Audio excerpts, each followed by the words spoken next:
Welcome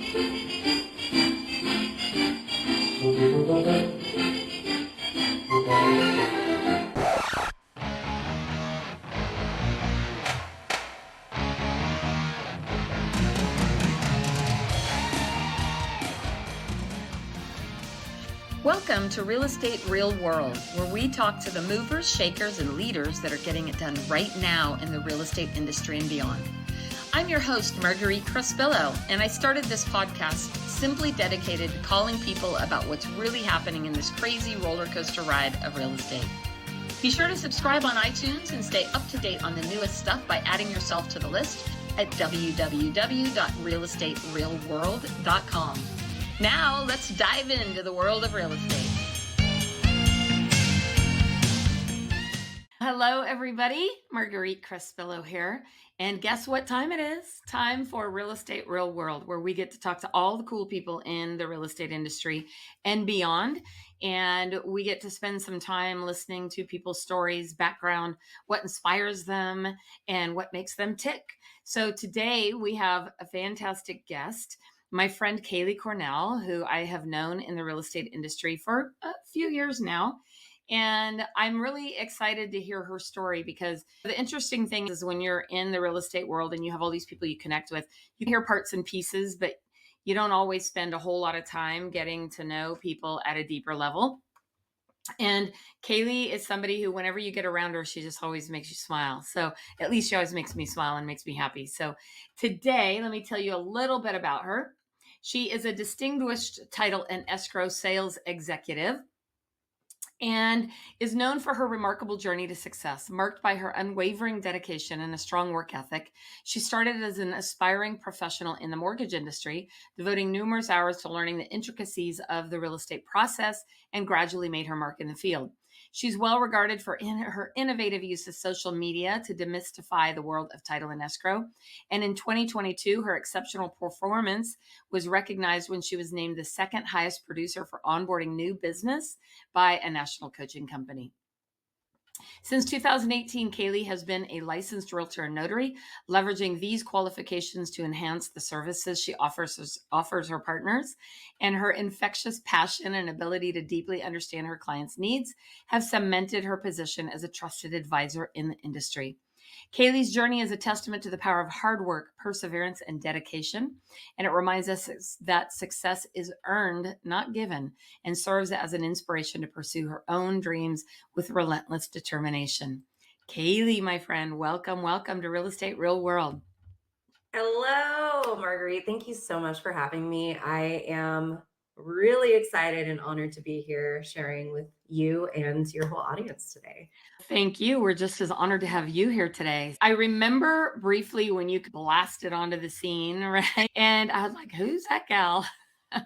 And because you were everywhere, like everywhere I went, you were there and you were always very visible and you've been extraordinary in what you have done within the real estate industry. So welcome. I'm happy to have you here today. I have to share a secret. I have cloned myself. Oh, good to know.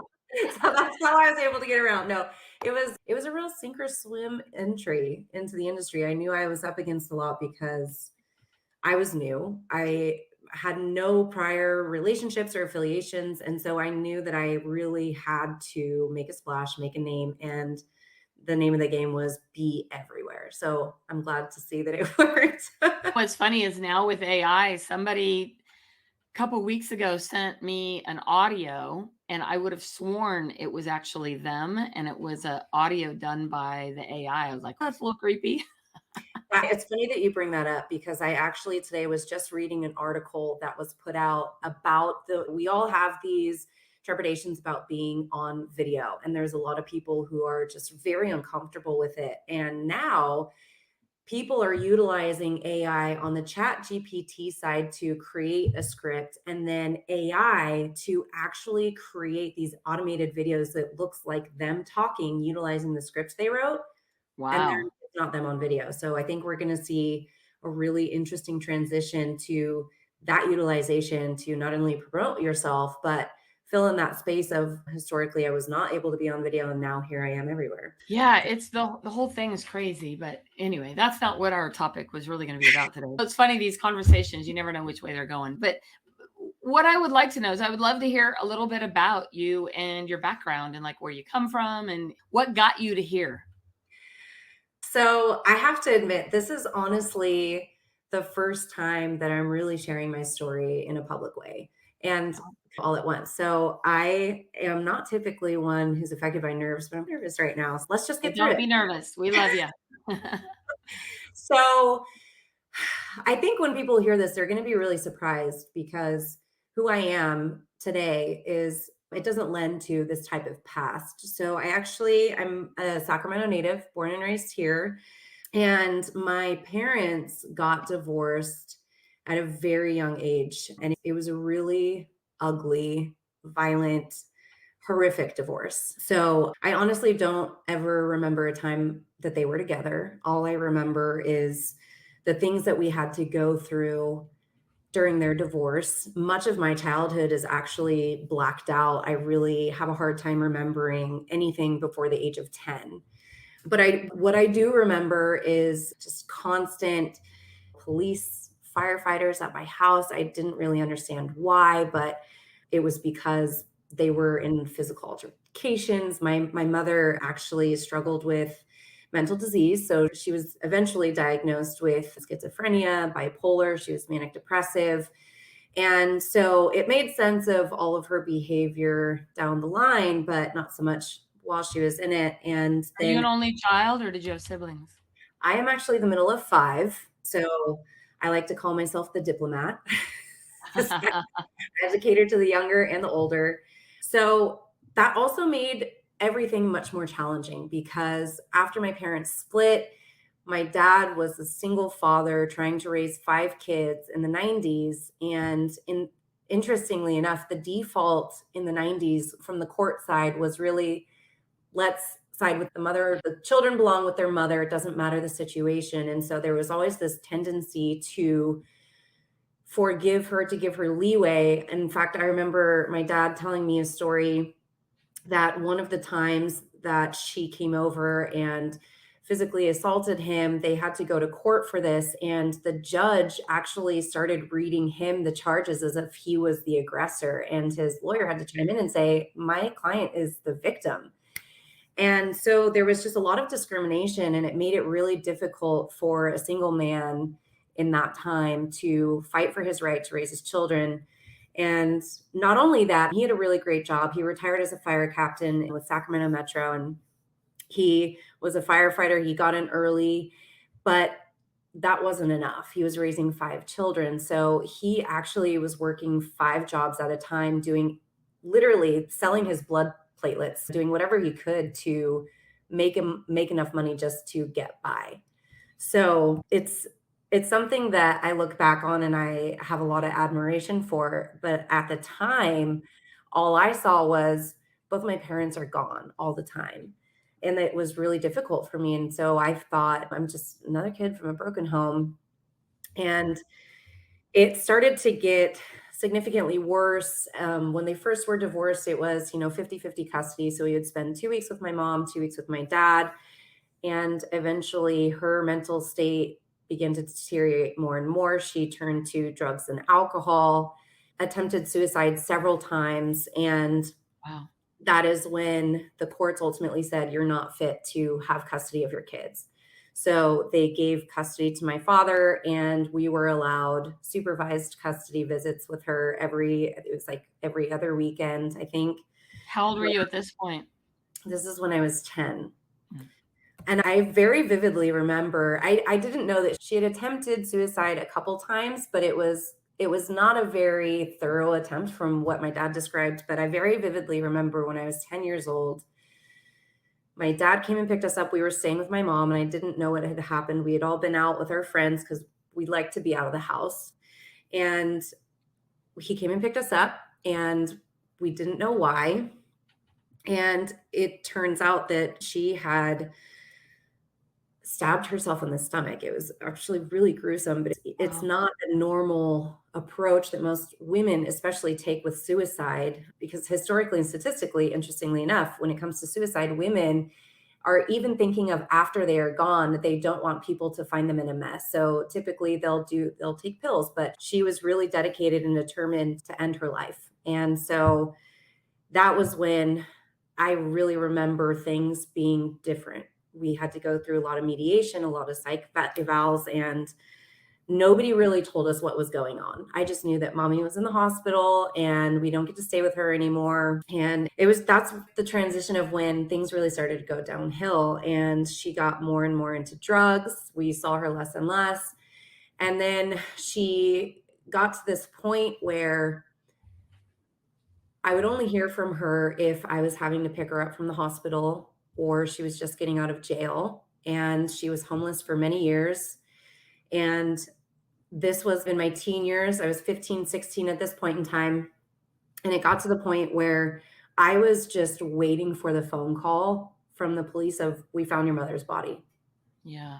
I had just gone to acceptance of this is how this is going to end. She's never going to get out of this. She's never going to get help because she didn't want help. And also with her mental disabilities, she was so easily controlled. And there were a lot of people around her that were willing to control her and abuse her. So, from my perspective, I didn't think that I was ever going to really see her again or get to have a mom in my life. I just accepted that sooner or later she was going to be that homeless person that you read about on the news, another dead body, drug epidemic. And so that was my reality for most of my teenage and young adult life.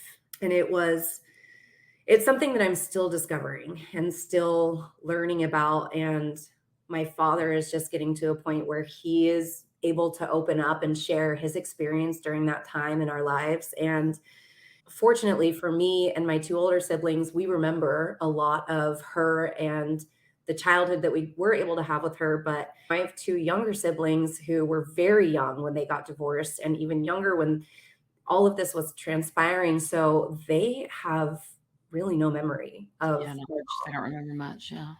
yeah, and it breaks my heart because I do remember there being good times, and I do remember that I believe she believed she was trying to the best of her ability. But for them, they have a lot of anger and resentment towards the whole situation. So it's really difficult. And I'm really happy at this point in my life. She is sober. She's in a facility that takes care of her. She'll never be able to live on her own again.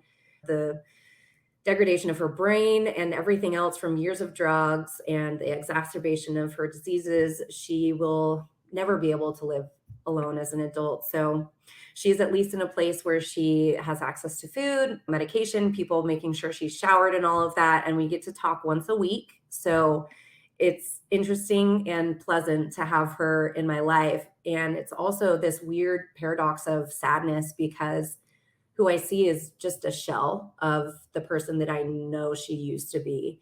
And it makes me sad that she will never be that person again.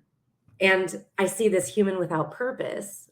And I think that our purpose is what drives us to keep living. And when we lose purpose, we start to die. And I think that's why when people retire, they quickly find another job or do something else because they realize retirement isn't this amazing vision that it cracks us up to be because we don't have that purpose every day to get up and do what we used to do. So we have to find something else to live and strive for. Keep in mind, there's different versions of purpose. And so, one of my favorite books of all time is called Conversations with God. Mm, And personally, I'm not a strong religious person, but I'm very spiritual. I believe in higher power. And in Conversations with God, it's a series of books that helped me through the death of my son. And in there, it talks about how, and whatever people believe, doesn't matter, it's what the book says, but that you come to this planet multiple times, right? And mm, you come here to either learn a lesson or give a lesson. mm. And I think that sometimes when we think that someone might not be having purpose in their life, that their purpose might be to help you learn what your purpose is. I have goosebumps that you brought that up because it's something that I've been ruminating on is really just sometimes our biggest lesson that we can learn from people is what not to do. For And sure. Yeah, I grew up very religious too. I was born and raised in the Mormon church. Actually, it's the one resource that my mom did have when she was functional that got her through and was able to support us while she was living as a single mother.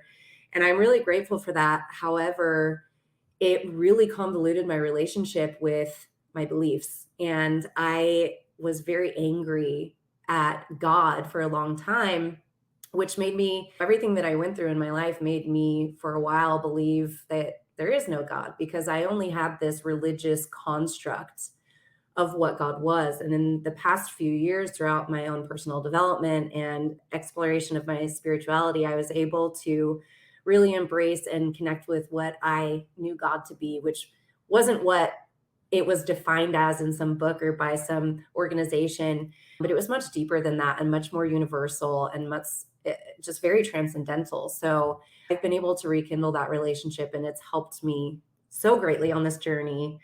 You should read those books. I think it's like a 3-book series. They're called What was it Conversations called? I'm gonna write this down. Conversations with God. Neil Donald Walsh, I think, is the author. And it's just to me fascinating because I grew up with a single mom as well. My mom was married several times. She passed away in 2009. And we were homeless for a period of time and lots of different people in and out of our life. And I've spent a lot of my life in therapy, as I think everyone needs to do. And which I think what I love is that you can't heal the brain with the same brain that got you there. Yeah, So you got to have somebody else give you some insight. And I learned that, in similar to what you said, is that my mom did the best job she knew how with the tools that she had at the time. yeah. Right. And I really didn't understand my mom a whole lot until my grandmother came to live with me. And when my grandmother came to live with me, I was like, oh, I understand a lot more, right, about where they came from. And I just think that had you not lived through what you had lived through or experienced, you wouldn't be who you are today. That all that the good and the bad of that experience is what actually defines you.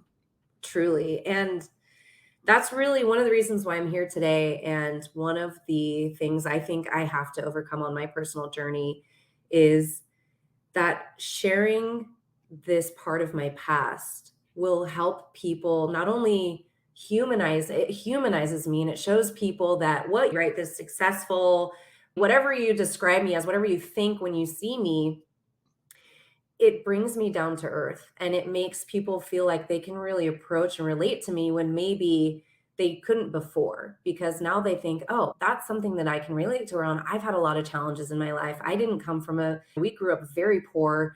And so now people can really say, there's so much more to her. And that makes me want to be able to connect with her. And that's really one of the things that I love most about this role that I'm in is I get to meet and connect with so many different humans. And I really think that's the special talent and gift that I have as a human is I can create space for anyone to show up as you are and feel welcome and feel embraced and feel seen and not feel like you have to show up in any type of way and it's something that I work with my wife a lot too, because she comes from a very different background, totally opposite of how I was raised.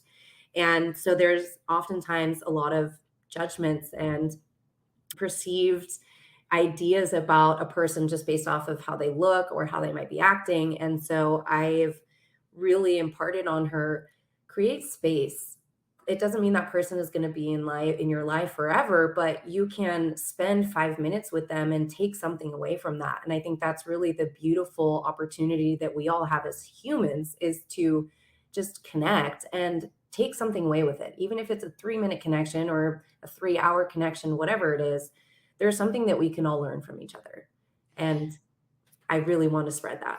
Yeah, it's interesting to me because I've said this many times before. It's a quote I've come up with somehow is that as connected as this universe that we live in, this world we live in now with social media and everything, people Ugh, are still craving a connection, right? yeah, And the part that the challenge with even in our industry, there's so much that happens in the real estate industry where people are creating this image that they want the world to see that is not necessarily the real world. And which is really a part of this podcast is trying to show people like what really is going on.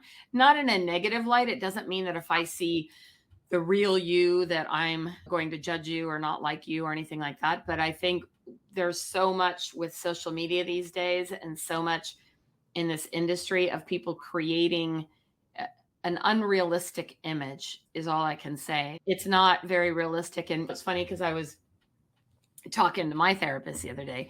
I was like, I'm not totally sure like what I want to do. And she goes, I see you as a very wise owl, as somebody who had so much life experience. There's a long list we'd have to do. No, but each of those experiences allows you to learn from and grow from, and then create the space to relate or connect to someone else. Because I come from a different generation than you, where Mhm. things were not as accepted or not as open. Funny story. So, my dad had a younger brother named Tony, and my parents divorced when I was young as well. So, I didn't see my Uncle Tony very often. And I'd see him every once in a while, but I grew up in a small town. I grew up in Chico. And at this time in history, we're talking the 70s and 80s, the word gay was like, it was never discussed or Yes, talked about. taboo, Right? yeah. It was not, it wasn't even taboo. It just was never a conversation. Like, I Mhm, really don't ever remember ever even having any conversation or thinking about it one way or another. So, my mhm. Uncle Tony, when I'm 22 years old, I call my Uncle Tony. He lived in Fair Oaks, and I said, hey, I just broke up with my boyfriend. Can I come like sleep on your couch for a month or two while I get a job and all that? He goes, oh, sure, sweetheart, come on down. So I go down, and pretty quickly I'm a little confused. Like, I'm not quite sure what's going on. He had a ton of guy friends, and I'm not judging or thinking anything, but I called my mom and I said, Mom, is Uncle Tony gay? And she goes, oh, yeah, he's always been gay. And I said, really? Like, I didn't even know, and I didn't know who he was or anything. And I love my Uncle Tony. Sadly, he passed away in 1980. He had AIDS, and back then, that's a whole nother story too, because that was pretty brutal back then. But what an extraordinary human being it was.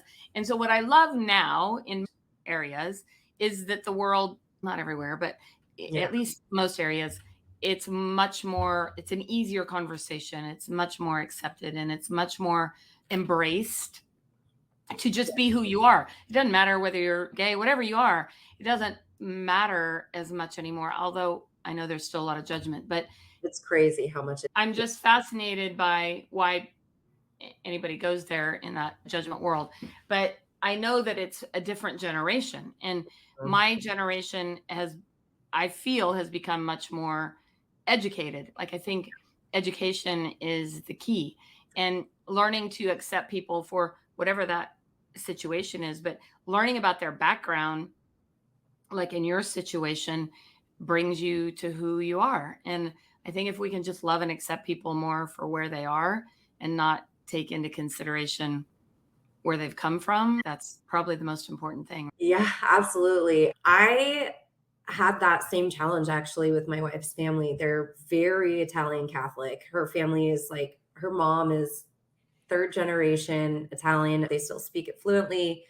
And my only saving grace was with them is that my wife and I were really good friends for years before we were ever romantically involved. And so her family already loved me. And when we came out to them, it was really difficult. And her mom, especially, she struggled with it because her beliefs and her lifestyle and her parents and her family told her this.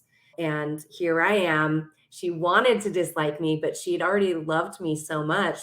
And that was really, I think, only my saving grace. If I had come in as a stranger to the situation and was just introduced as this is my girlfriend, the entire situation would have been very different. And I'm not sure that we would still be together because it was challenging and we're still working through it even to this day. And I'm really blessed and grateful that they have really warmed up to me. They've warmed up to us. They support us. They were there for every step of the way through our wedding and everything else. So I'm really grateful for how that is. But it's a huge reminder that people from different generations have that mindset and they're still getting used to all of this terminology and everything. I'm still trying to catch up with the way that we're learning and growing and expanding and accepting people as who they are.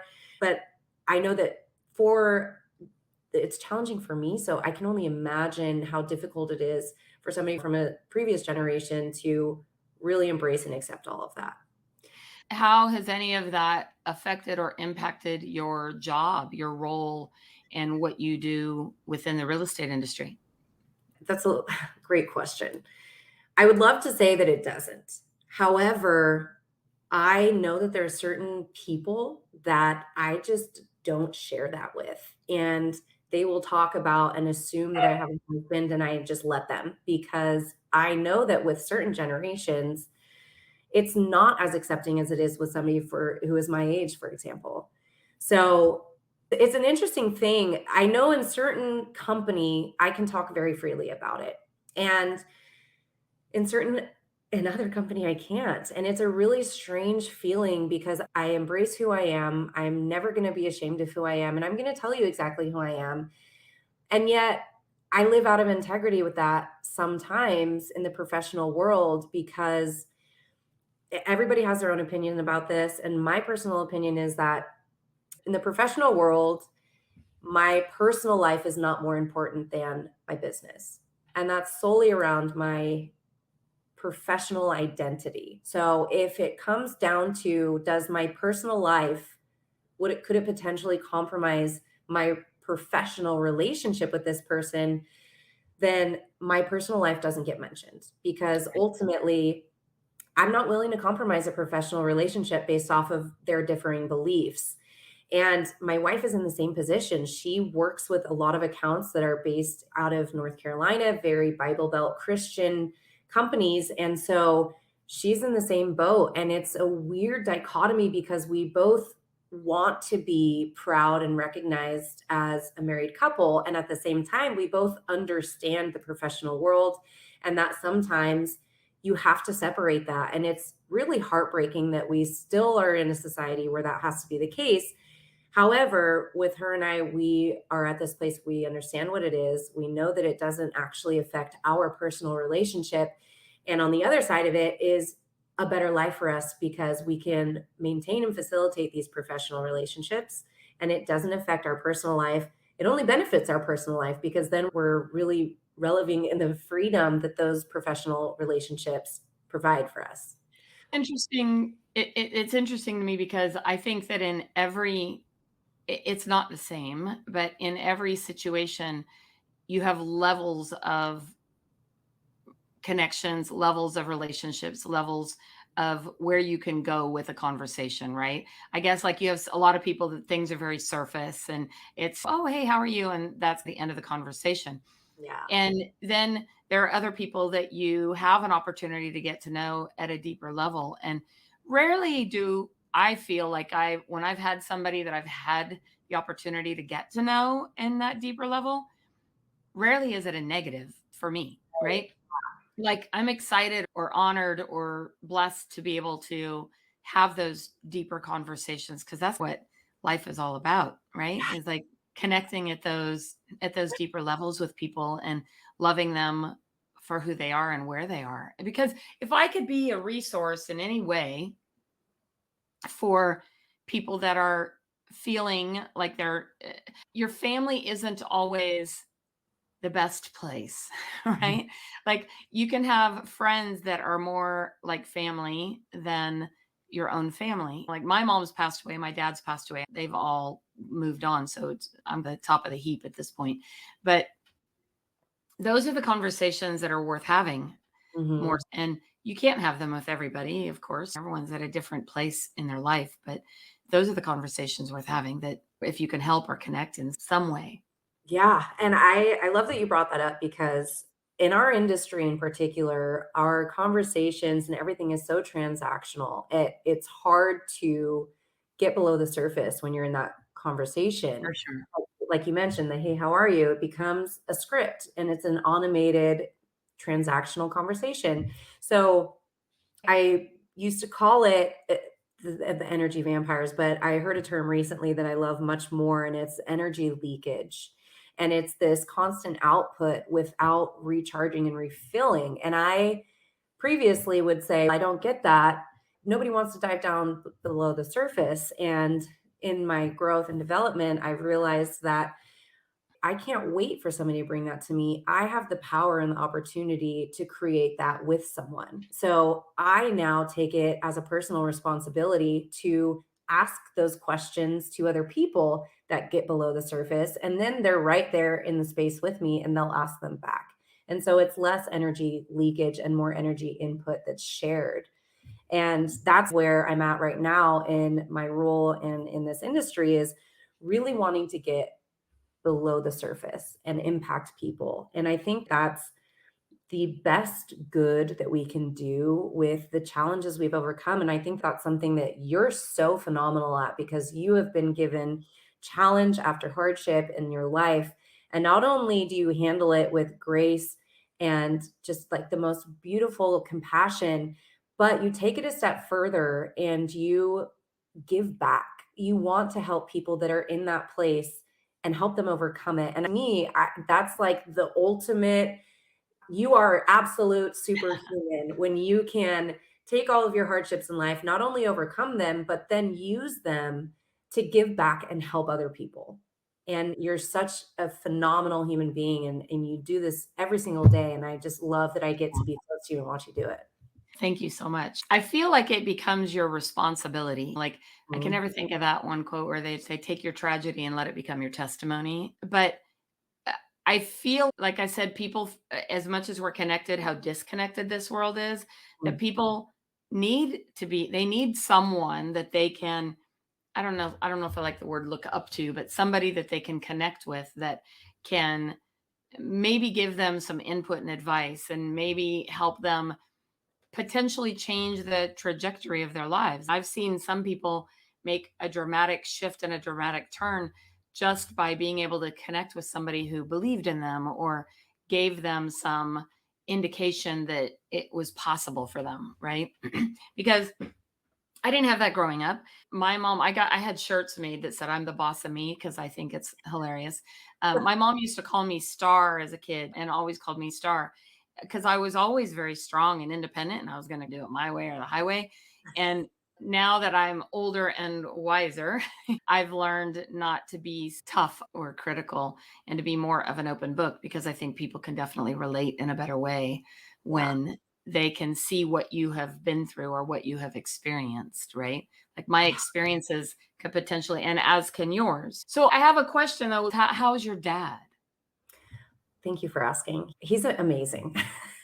He is officially retired from the fire department, but he's always been the type of person that he gets excited about something. He picks up a hobby and then he learns everything he can about it and becomes a master of it. So he has all of these incredible hobbies and now he gets to spend all this time just creating. And he's also a massive history buff. I Oh, wow. Yes, he started in Roman history, got really obsessed with Roman history, learned everything about the Romans, their rise and fall, even did like Roman sword fighting. Like he is all in. He's an Wow. incredible person to talk to. And he's also really inspired and obsessed with World War II specifically. Oh, wow. So he does research. He's gone back and done tours, like D-Day tours, and he is just the ultimate history buff. And he is an incredible storyteller. Oh, And I love now that I'm in a place where I can appreciate that because teenage Kaylee would just roll her eyes and be like, oh, exactly. I drive again. But now I can't get enough. And I think that part of that really relates to what you're talking about, that connection. And this is something that I ruminate on all the time because I have a theory and I've really been exploring this. And I think that we're in this picture perfect world with social media. Everybody gets to pick that second image of this is my best self and then Right. portray that. And we are in a world where we're more connected than ever, but people are lonelier than ever. And I think Mm. it's because that connection is so void of the physical vibration that we get when we are in proximity, actually really connecting with another human. And people have become so dependent on that digital world. We think and we feel like we're being connected, but all of the chemistry in our brain and our physiology is completely starving for that physical human connection. It doesn't have to be like touching, but we all have an energy. It's proven that we are made of energy and energy never dies. So Exactly. there's a reason why when we get around certain people, they make us light up, they make us feel happy, or they make us feel sad, or whatever way we walk away feeling affected. And it could be negative or it could be positive, but that's just the result of human connection. And this digital age has robbed us of the ability to do that. And so I really feel like that's one of the things that is our biggest obstacle in humanity today with social media. It's also something that I love to connect and really live and listen when my dad is talking because he's so passionate about it, and he's almost to the point of emotional about it sometimes because he just respects what happened during World War II, all of the heroes, all of the travesties. He learns so much from it, and he's just such an incredible person. I like Yeah. to put him on the spot as much as possible, and Well, I would love to meet him someday. We'll have yeah, to, I'm gonna yeah, make sure that happens because he's such a yeah. cool guy. He's such a dork too. Like, he's one of the funniest people I've ever met, but he's so incredibly intelligent, and I know him, so I'm always like, "Oh, he's just a big bear," but I realize now that I bring him out of his shell and I force him to come have dinner with your in-laws, that he's actually a really shy person when you first meet him, and I just really enjoy getting to learn and know him when I thought that I did, but now I'm learning and knowing him from a different perspective because I've changed, Yeah. and so that allows me to see him differently. Which is so important. I think you're me having grown children now, like my youngest are 26 and 28, and Jake just had a baby. Mhm. And it's Congratulations. interesting. Thank you. It's interesting to have more adult conversations. And I think my son Philip, he's with CalPro, home inspector, and I just adore him. And what's funny is his birthday is 2 days after mine, so our personalities are very similar. And he's 38 now. So it's interesting to have the different conversations with your kids who now see you as a human being as opposed to seeing you Yeah, as a parent figure. yeah. And I think my greatest joy has been my kids and being able to have conversations with them now. You talk about your childhood. My childhood, as I mentioned earlier, the most important thing to me was I wanted strong relationships with my kids and I wanted to create a life for them that was different than mine and be able to have those conversations with them. And I feel incredibly blessed at this point in my life that I have good relationships with my kids. We've had our moments. Don't get me- I'm sure you could get some dirt out of Philip if you wanted to, but but but I think that's really our goal as human beings is to be able to pass the torch or pay it forward or be able to bring up good humans. And Mhm. so, what is your goal or plan? What's next for you in what you're doing? That's a great question because I've been trying to find the answer for that too. And I've always been the type of person where when I was younger and people would ask what you would want to be when you grow up, I didn't have an answer. And I feel like now looking back, hindsight 2020 and all that, I feel like the reason I never wanted to say I want to be this is because it would confine me to only that. And my life has been a course of doors opening that I never expected to open and walking through them. And honestly, that's how I ended up here. I was doing hard money loans living in Los Angeles and knew I was going to move back to Sacramento and loved putting together loans. And so through a life coach, got connected with a mortgage loan officer. And then that transpired. And now I'm in title and escrow. So I don't know what that looks like. I know how it feels, and that really lends it into what I wanted to really share about success and how we define it because I recently struggled with that when I was recognized for my production in onboarding new business. I had this like identity crisis because I was being celebrated for my work and my achievements and my production, but it didn't really land on me because I didn't feel like I deserved it. And I felt my idea of success looks differently. I have this much money in the bank and I have this many investment properties and we're this with the family. And there were all these external things that didn't line up and really robbed me of my ability to celebrate that success and that achievement. And so I have really recently just been trying to truly define what success is so that I can say that's where I want to be and that's where I want to go. And what I've discovered really for me is that success is a feeling, and it's a feeling of completeness, and it's a feeling of wholeness and joy and gratitude. And it's a place where I feel like I have enough to really give back and help and put all of my energy and effort into helping other people. So I think that's where I'm headed, and I'm starting to really to be able to do that now in my line of work. And I don't know how it looks in the future, but I know that a door is going to open and it's going to be the right door for me. It's So interesting, the word success, because I know for me, I've had so many different versions of it over the years. It'll be 30 years for me in December to be in the real estate industry. And my version of success has changed probably 50 times. I don't even know. yeah, And and sometimes I think that people think that success is a destination. yeah, And I really don't believe that it's a destination. I believe it's just whatever path you're on right now, because that path might change. And I've hit the highs and I've hit the lows, and the lows are what got me to get past that. Like I just posted a quote where it says, "You can't have a breakthrough without a breakdown." Like oh, I you have saw to break down. so Yeah. good.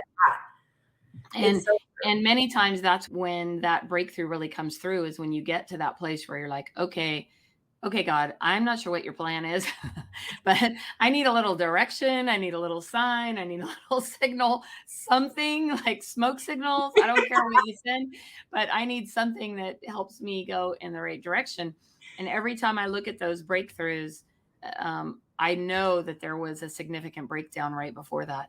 And mhm, so I think you have to embrace that a little bit, and the answers will be clear. Doubt means don't. Sit tight until the answers are clear, and they'll show up. And you're a beautiful, amazing, talented human being. And I feel really honored to know you as a person. And I'm so glad you were here today. And I really look forward to getting to know you more. You'll have to come out and have a swim day or something at the house. yes, I can't wait for the next event at Casa de Crespillo.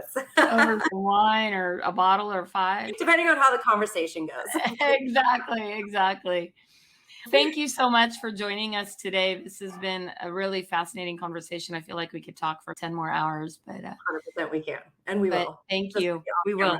camera. We will. And so thank you so much for joining us. And I look forward to watching you and hearing more of what you do on your path, because I know you're definitely on a path to do some great things. Thank you. Thank you so much for having me. You bet. Thank you. Well, thank you everybody for joining us today on Real Estate Real World, where we get to talk to all the cool people. Be sure to follow us on all the social channels and make sure to sign up for YouTube and all that stuff. I'm not so great at making sure everyone follows me on everything, but I'm thrilled to be here. And thank you guys for joining us today. Make it an amazing day, everybody. Bye-bye. Thank you for joining us today on Real Estate Real World, where we talk with masters and leaders in the real estate industry and beyond on how we can raise the bar in our industry. Please subscribe over on iTunes, and while you're there, be sure to give us a review. Your reviews encourage us and help others to find our podcast for show notes and hot topics on what's going on right now in our real estate industry. Also, hop on over to www.realestaterealworld.com and add your name to our email to get early advance notice of upcoming podcasts. Thanks again for listening, and go out there and be a part of the elite masterclass and raising the bar on the real estate industry.